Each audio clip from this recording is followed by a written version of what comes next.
Hey guys, welcome to our legs night. We are going to be talking about how learning, environment, genetics, and self can all impact who the dog is living with us.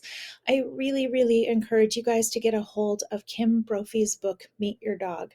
I think right now you can only get it on Audible, but it's going into print again. There's just no date on when more copies are going to be available as of yet. So it's a awesome book, great to listen to, and just fascinating on the topic. It'll expand your knowledge of your own dog on other dogs, and just I'm particularly passionate about it from a training perspective because I think it's such an on point way to bridge sort of this gap between all of the sciences that go into who our dogs are as their own creatures, how they live with us in this environment, and how we can best support them to live in this crazy human world. So we're going to dive into it.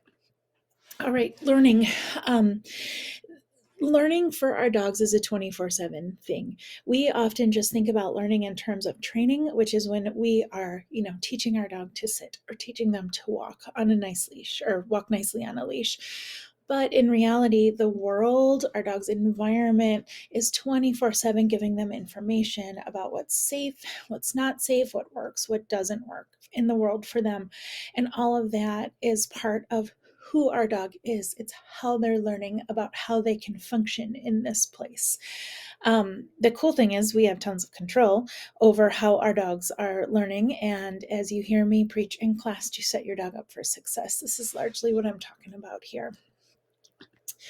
Next, we have environment, and this is just the external conditions that our dog is living in. There's been this myth that got really popular with like breed specific legislation, which is dumb and bad. But then it's all in how you raise them, and love just isn't enough. We know this just from looking at humans. Some of us are born with needs that are different and they're special, and we require, doctors or medication or help or just assistance in some way to get through life and to get through life successfully. And it's very true for our dogs as well, and it's extra different because our dogs are dogs, they're not humans. So it's important that we understand why our dogs need a particular environment and what that environment is if we just aren't sure. In nature, if we think about animals and about dogs in general, the dogs who aren't being cared for by humans are only going to survive and carry on if dog and their environment fit together like a glove, like all the conditions are meant to help them be really successful. um, and it's also important to remember that for thousands of years we've been selecting dogs for very particular work, very particular jobs. And today, our pet dog's life rarely resembles what those original purposes were.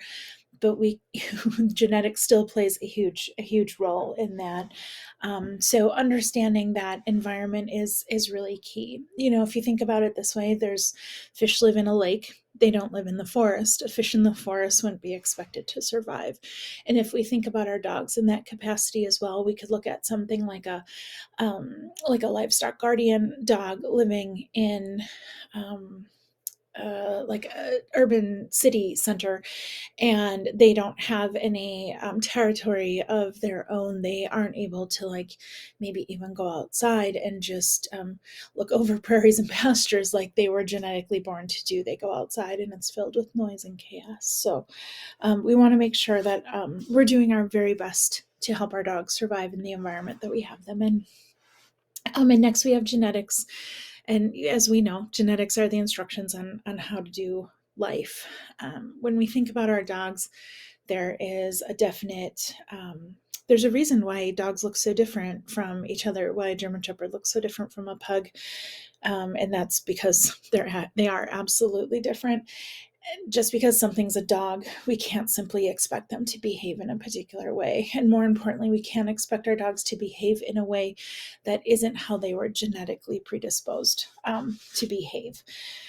So many of these behaviors that we see with our dogs that we find, on the surface troublesome or annoying or difficult to live with, it's really important to know what your dog's genetic purpose was, why they have been bred, because often those behaviors that can be a pain for us in today's modern life is actually just your dog living the perfect expression of their DNA. Like they're living that, sighthound life to the best of their abilities. And it just so happens that in our modern world, that is it doesn't work great.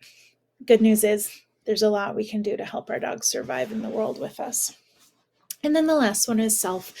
And this is probably like the widest spanning. So, talking about things from a health status, like actual health or illness or disease or disability in a dog, but also thinking about our dog's age.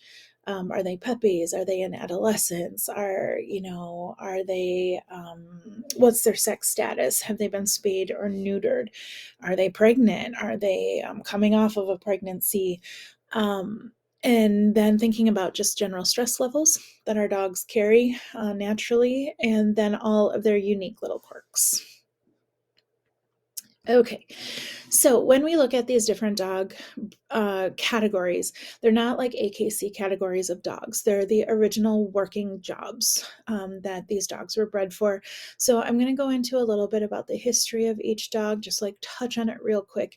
And I want to talk about as a result of how they have been genetically modified to be our pets throughout all of these thousands of years that they've been around, the struggles that we can expect to see from them, the things that I often get a call for, and we're having this problem with our dog.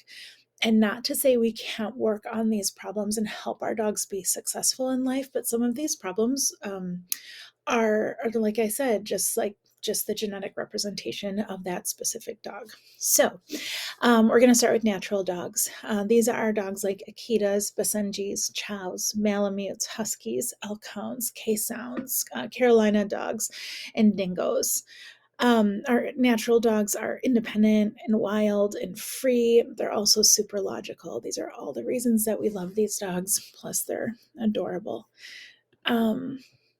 But as a result of that independent, wild, free status, we can really expect that our natural dogs are going to be prone to wandering off.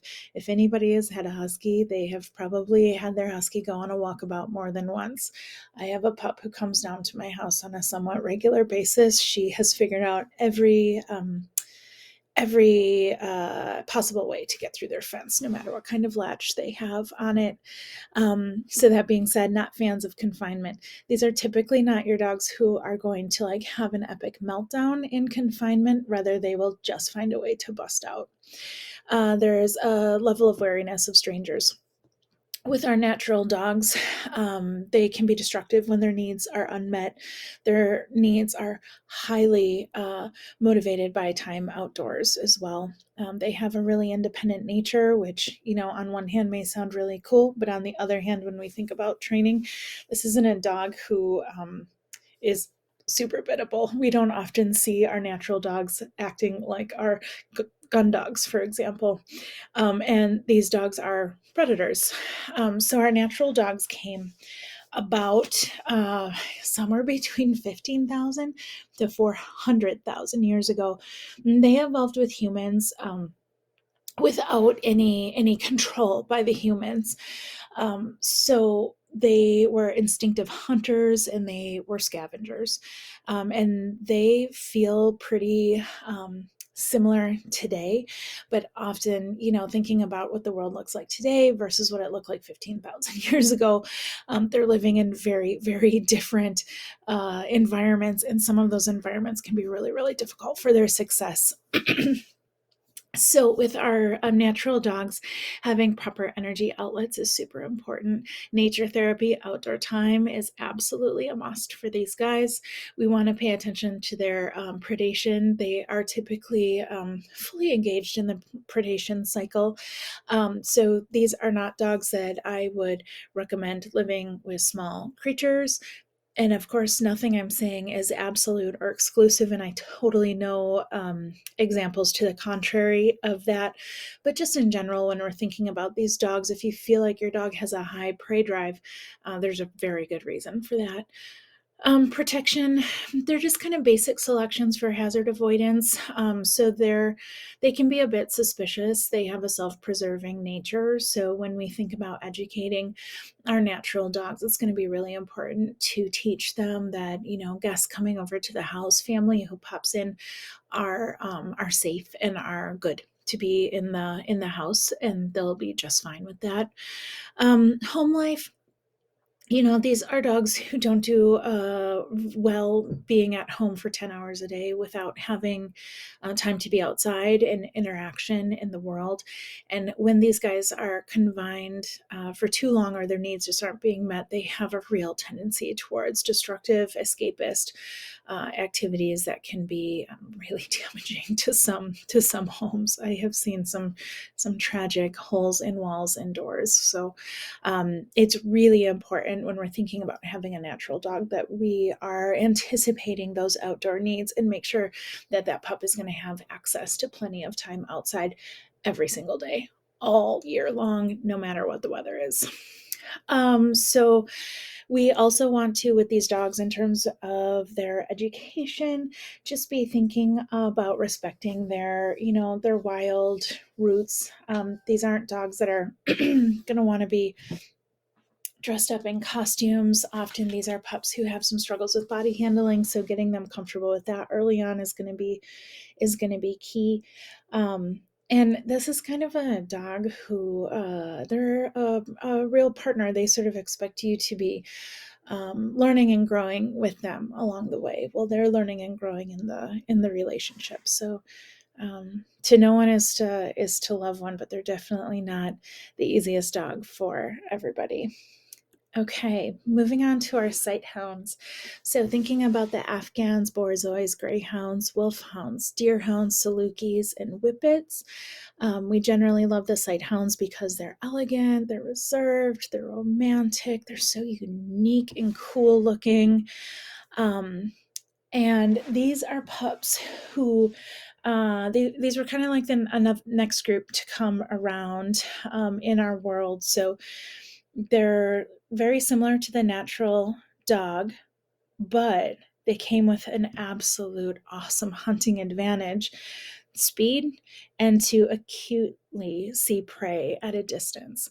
The really cool fact about our sight hounds, most dogs have a visibility of 250 degrees.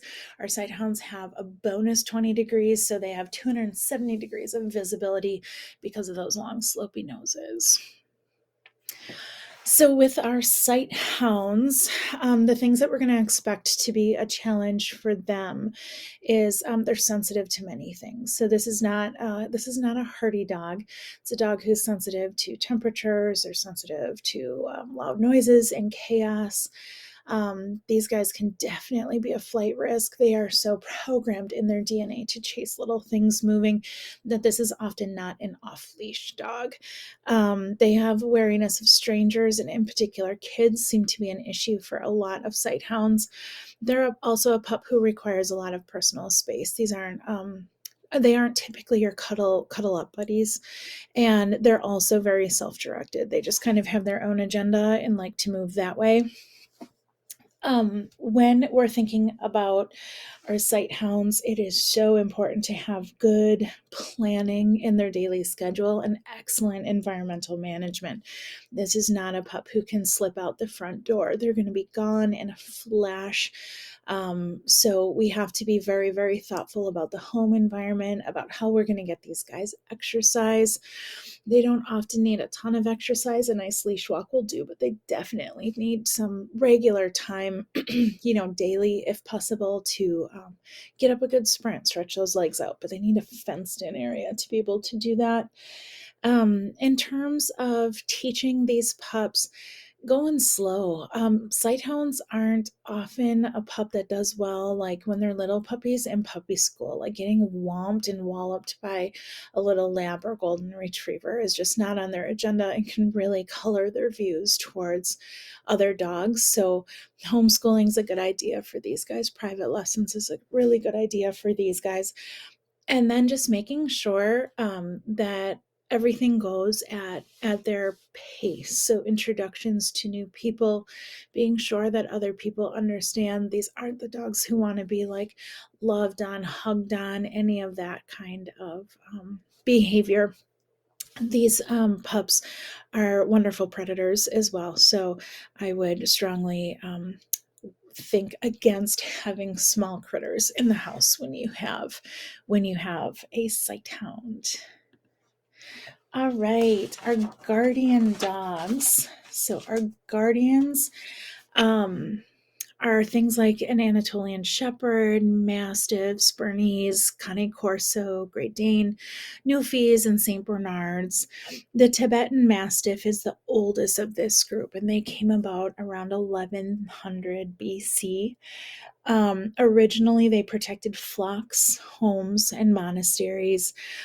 These are dogs who also served as war dogs. So these dogs went to battle with their people, and it's really interesting because we have these dogs who were war dogs, but our guardian dogs also protect some very, very vulnerable flocks and herds without injuring or hurting them. And there's still a lot of research going into where that divergence happened or how it even came about with these pups.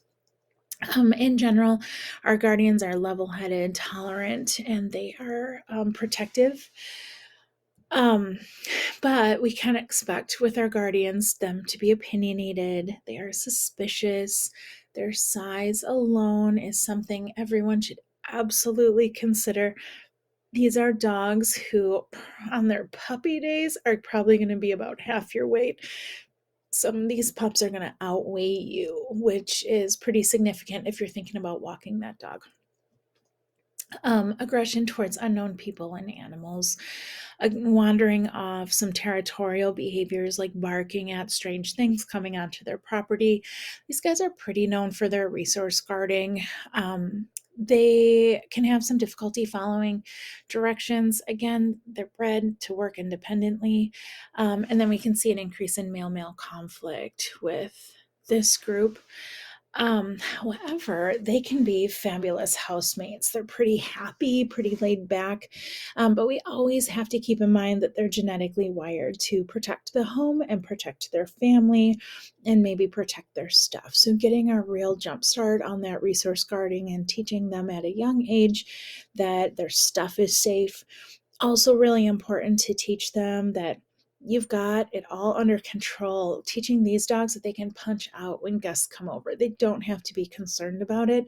So getting into some really good habits and really good planning about what is this dog's job going to be when people come over to the house, to give them a clear picture of what you need them to do in those moments. These are pups who like keep things simple and well controlled, and they can be pretty easy to live with. They're not dogs who have a huge exercise need. They're not one that you're going to have to like set aside hours to take them out, hiking in the woods or anything a day. These are pups who a walk would be nice, and maybe just time to sit out in the yard would be great with them. They can be a little bit peculiar about finding activities that they enjoy doing. So when you find something they like, stick with it. Don't get distressed if they're not into like newest puzzles and trying these tricks. It just might not be their jam, and that would be totally, totally normal. Okay, moving on. We're going to talk toy breeds. So, our toy breeds first started showing up around 1500 BC. The Maltese was one of the first, coming from the island of Malta. Our toy breeds started out with some really strange jobs. Things like flea magnet, lap warmer, sleeve dogs, literally putting a dog up your sleeves to keep your arms warm. Our toy breeds are, they're adorable, they're sensitive, they're engaging, and compared with our guardians, which can outweigh you or maybe double outweigh you, our toy breeds are pick upable and, dare I say, packable. So, thinking about our Bichons, Cavaliers, Chihuahuas, Caton de Toulon, Havanese, Poms, Pugs, Shih Tzus, they do not come without their struggles. Our toy breeds, they're truly companion animals, so there can be a level of codependency with them. Some are quite fragile. There's a wariness of strangers. These pups can experience separation stress. There can be some reactivity and drama that follows these pooches. They may be known for excessive barking and can definitely have some body handling issues. So, as we think about their training and their education, loving these dogs and giving them the connection that they need without encouraging that dependency on you, um, being very mindful of just how vulnerable they are. Toy breeds and kids is a situation that has to be monitored extra close. All kids and dogs should be monitored close, but with our little breeds, like they are absolutely crushable. So we want to be careful with that. Small dogs, big dogs, we want to be careful of any kind of predation behaviors that could come of that. Also, cold weather, hot weather, all of those types of things are these pups really we need to think about them in their environments. Um, I completely encourage you, though, to explore the capabilities of your toy breeds to learn. They have a great capacity to learn all kinds of things and can be truly amazing agility companions and scent dogs and trick dogs, and you can have so much fun with them. And on that note, just remembering that though they are small and though they may look like a teddy bear, they absolutely have daily physical, mental, and emotional needs that need to be met. All right, our scent hounds. Um, our scent hounds, I jotted down in my notes, bring on the endurance.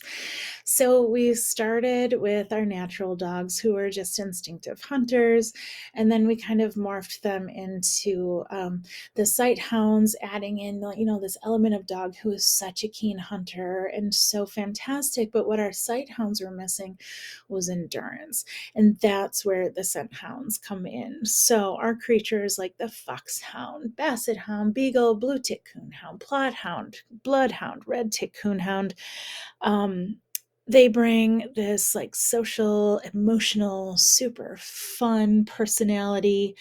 Um, they are said to be born from heart and for heart. Their emotionality is what was specifically bred into them, and that comes out as this give it all you got. So like when they're in it, they are so in it, which sounds really cool until you want to go for a nice leash walk with your scent hound, and they are so into that squirrel that there's no controlling it. And I see so many struggles with people in their scent hounds, like really terrible on leash. Many of them can be, and this isn't a fault of owners not trying hard enough, and this isn't a fault of the dog is just so distracted. It is just kind of like the clashing of two very very different worlds. And as much as your heart is in going for taking your dog on a lovely hike and enjoying that, this dog's heart is in sniffing out that bunny that they just got a scent of. So the struggles that we have with our scent hounds are they're highly impulsive hunters, high predatory patterns with our hunters. They are dramatic, which can be very funny. It can also be very exhausting. Excessive barking, in particular, if these pups' needs aren't met, as I was mentioning, just unmanageable on leash. They are an act first, think later. So these are dogs who throw caution into the wind and just go for it. They can also have difficulty in confinement, small spaces, and I would even add indoors.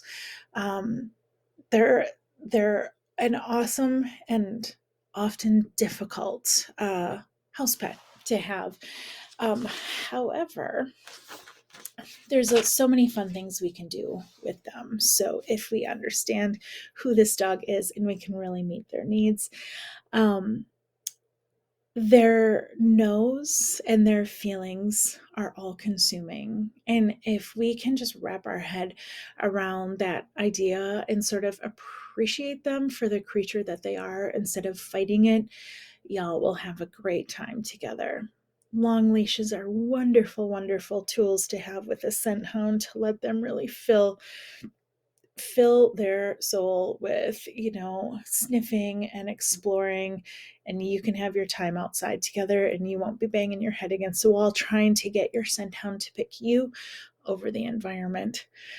Um, we have to be proactive with these guys. In all of our scent hounds, there is a small, sometimes teeny weeny tiny window before they are all in. And that window is our opportunity to attempt some training with them. They're a fun dog if you can sit back and kind of approach life in the same way that they do. They have just a great attitude in general. These are dogs who have no particular selection for hazard avoidance, so they're usually pretty cool about guests coming over to the house. In particular, if that was a focus of training when they were younger. Predation is high. Don't recommend hounds and cats, hounds and bunnies, hounds and birds, etc., etc. Daily adventures are definitely required for these guys. These are not sit around and lounge on the sofa types of dogs. For the most part, again, I can come up with a couple examples to the contrary offhand. And just accept that impulsivity is just a part of life with them. Critical education. I really like to teach these pups to get a grip on themselves. There are times when we just don't need scent hound full on. So, if they're freaking out to go outside, don't open the door for a freaking out dog. Wait for them to find some calmness, some stillness, some quietness. Let them go outside. And then I added yes, but. So, really thinking about like, yes, we will go up into the forest, but first we're going to, get your harness on while you're in a seated position. So these guys were genetically created to follow their heart rather than your direction. So really thinking about setting up experiences. So, you're doing kind of all the behind the scenes legwork to make sure they're set up to be safe and have a great time, and then let them just go have that great time. Okay, moving on to our gun dogs. So our gun dogs, our first gun dog appeared around 700 to 400 BC, and that was a water dog. And these dogs came about because we needed to get food from some more challenging environments. And so the gun dogs were the perfect answer for that. Not only did we need them to go into places like water, but we also needed to be able to bring the item back, the fish or the bird or whatever it might be, bring it back intact and not eaten. So welcome spaniels, retrievers, water dogs, pointers, setters, poodles, Weimaraners, Vizslas, Musterlanders. These dogs are kind of the classic hearth dog. They're cooperative. So we're kind of coming upon, we have our toys and then we have our gun dogs who are really meant to be companion, work side by side with their humans. These guys are enthusiastic, also very outgoing. But with the struggles we're going to expect with these guys, active to hyperactivity, and along with that, immaturity. It really feels like our gun dogs are puppy-esque or adolescent-esque well into their adult years, which can be exceptionally charming, and it can be very, very exhausting too. They're rather doting, they're impulsive and distractible. They can be overwhelming greeters. They can also have sensitivity to noises, like gunshots and fireworks. And these are often dogs who have oral fixations.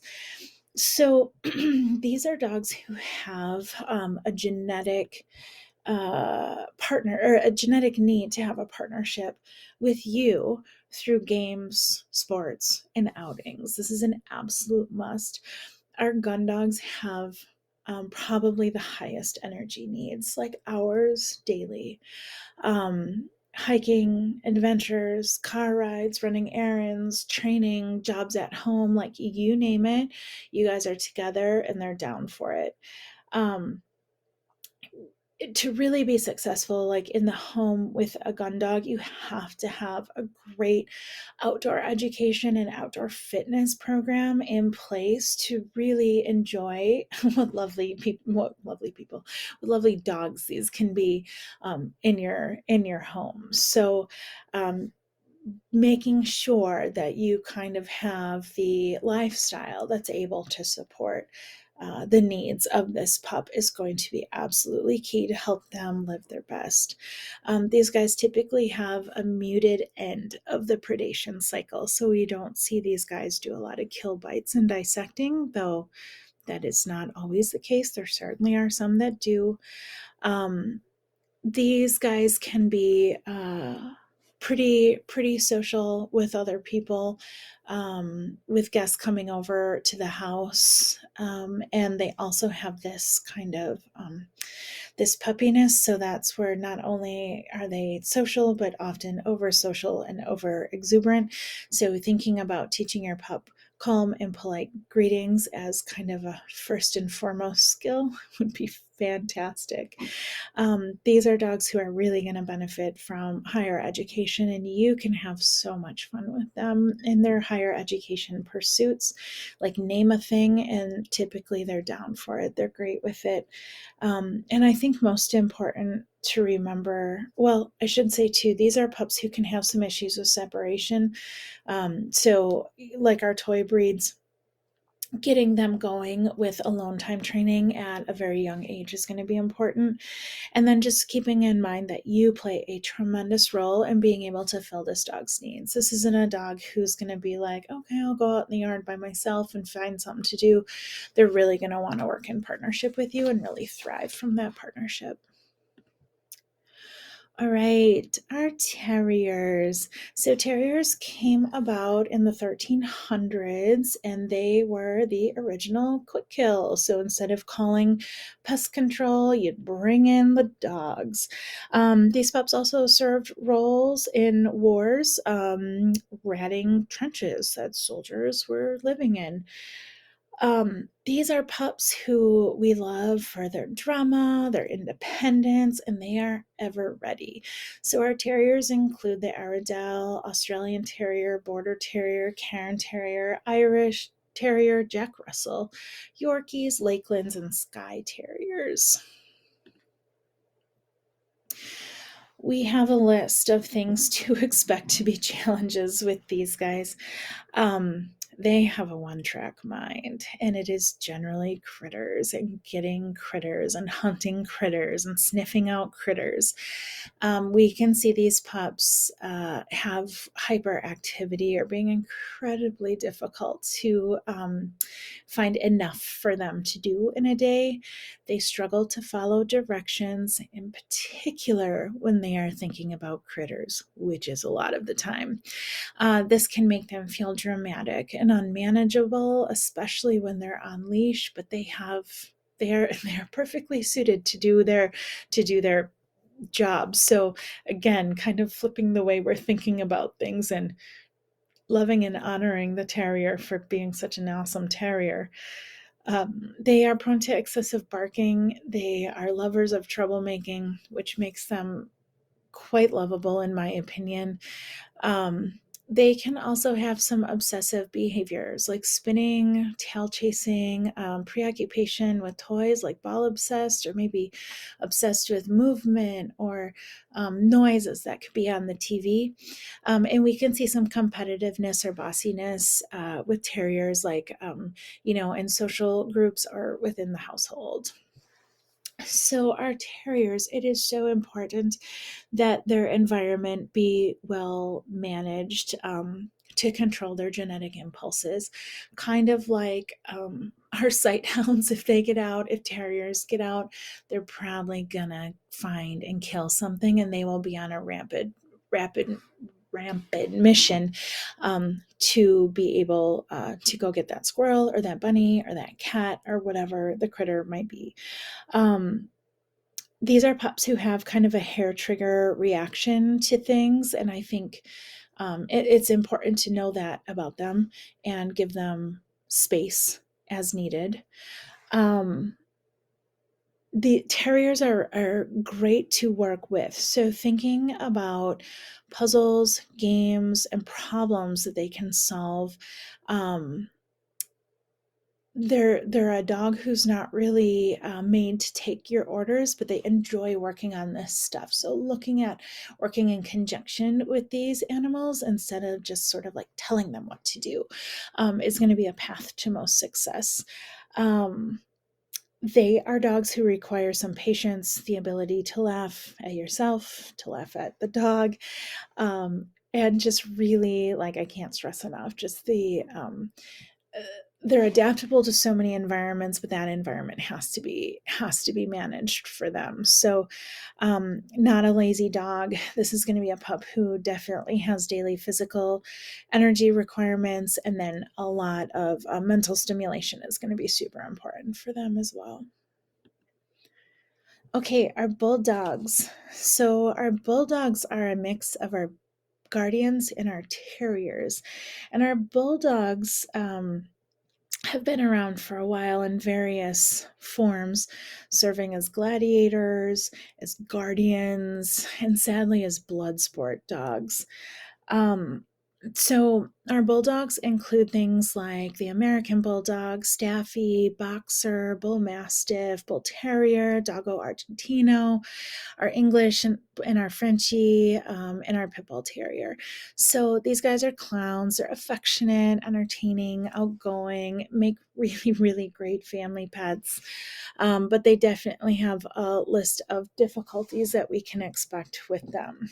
So when we think about the bulldogs and their sort of breeding, when people in particular are breeding them for blood sport, um, whether they're fighting bulls or fighting each other or fighting bears or whatever the tragic situation happened to be, the people, quote unquote, training them to do this didn't want a dog who wasted their energy with a lot of like ritualized aggression or what we would call warning signals or hesitating. Um, and shockingly enough, through all of this didn't increase their aggression towards people at all. In fact, our bullies were bred very specifically to be easy to handle and to get along with people because that made it easier for them to get them to train for these horrendous situations.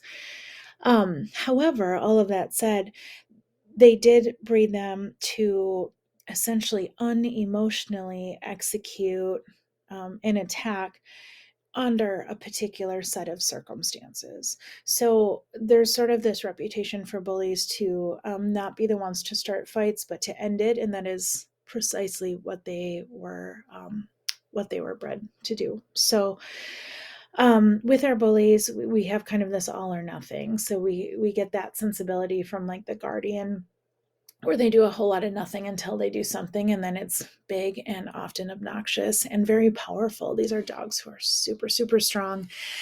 They are also dogs who can be exceptionally touchy-feely. If you are not the type who wants a dog who knows no space boundaries, a bully is probably not for you. These are pups who can be destructive when left alone for too long. They really love that companionship with their people and absolutely have physical and mental needs every single day. Even though they can be kind of lazy bums, they still need to do a little bit of something.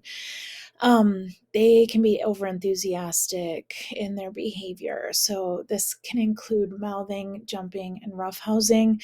A lot of jump up, grab, bite, pull down kind of behavior, which can feel intense and aggressive.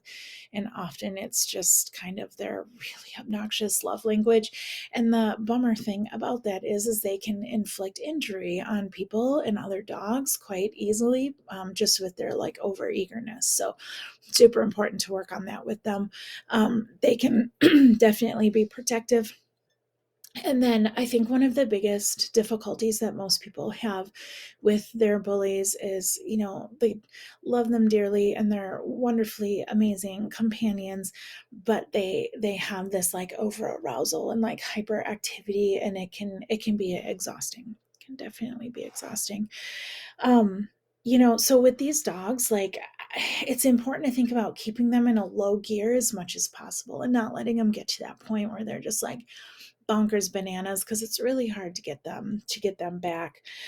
So again, really thinking about that well managed environment where options are few and they're specific for them. Like, let's work on these low key activities.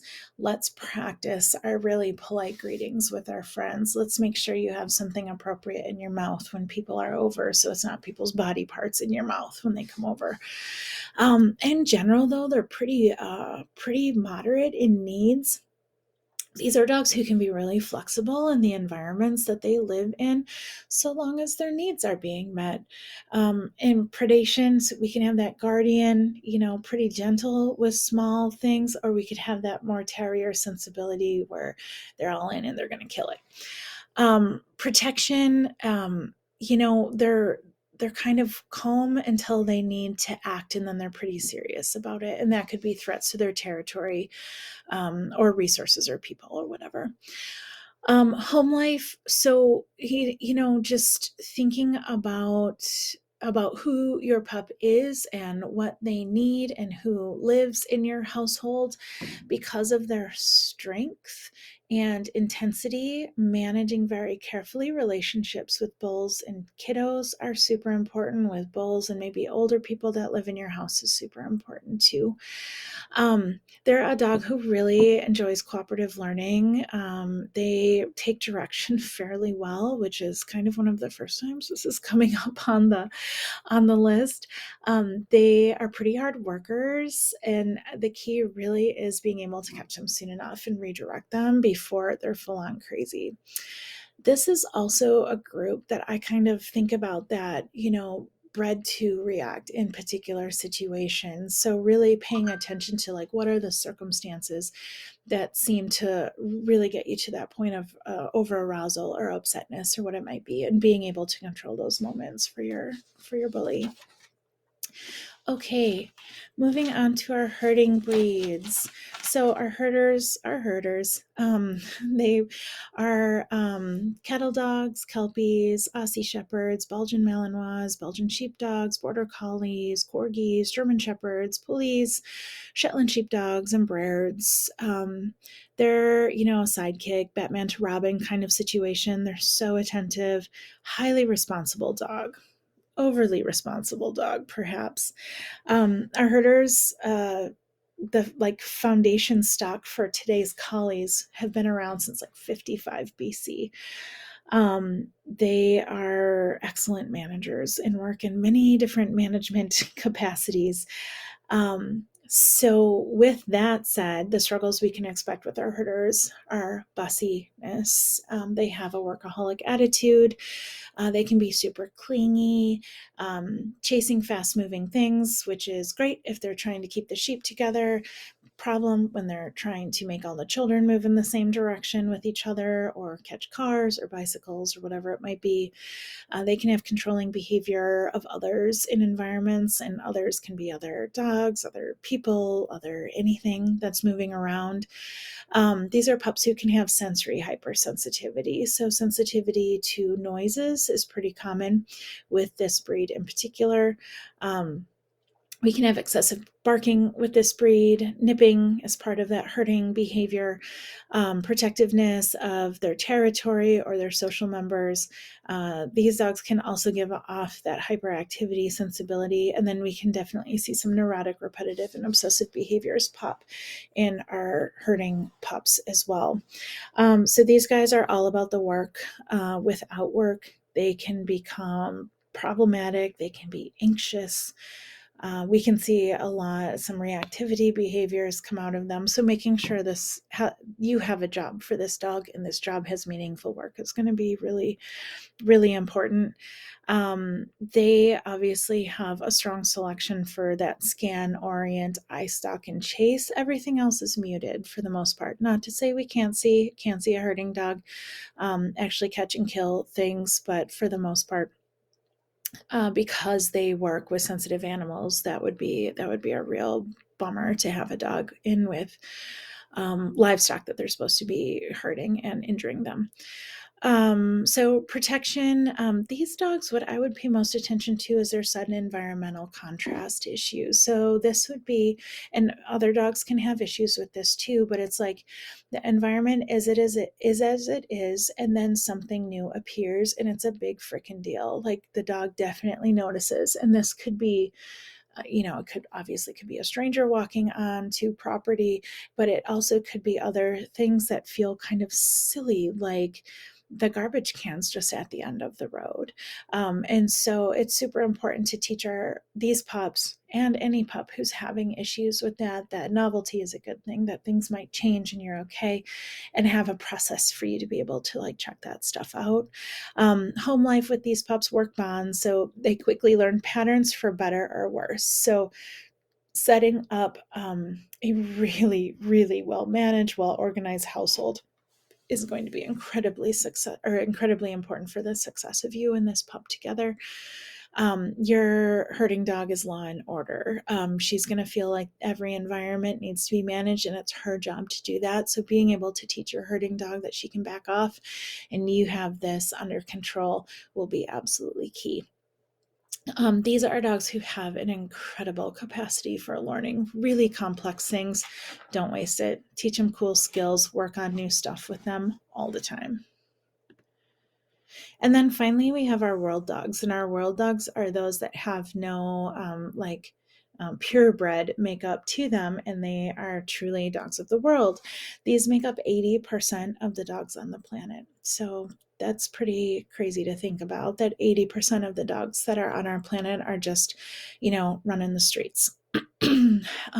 These dogs are super cool. They're very flexible. They're super practical and generally good natured. Dogs who aren't good natured won't survive in the environments that they're growing up in. That said, we can expect some issues with these pups. I think most important to think about with them is I would just expect them to be freeloaders. They're opportunistic dogs. They're dogs who go around searching for scraps, using those pretty brown eyes to be able to beg for food off of strangers. They're pretty good at reading a person, reading a crowd, assessing very quickly what's safe and what's unsafe. These are a dog who literally has street smarts because that's where they grow up.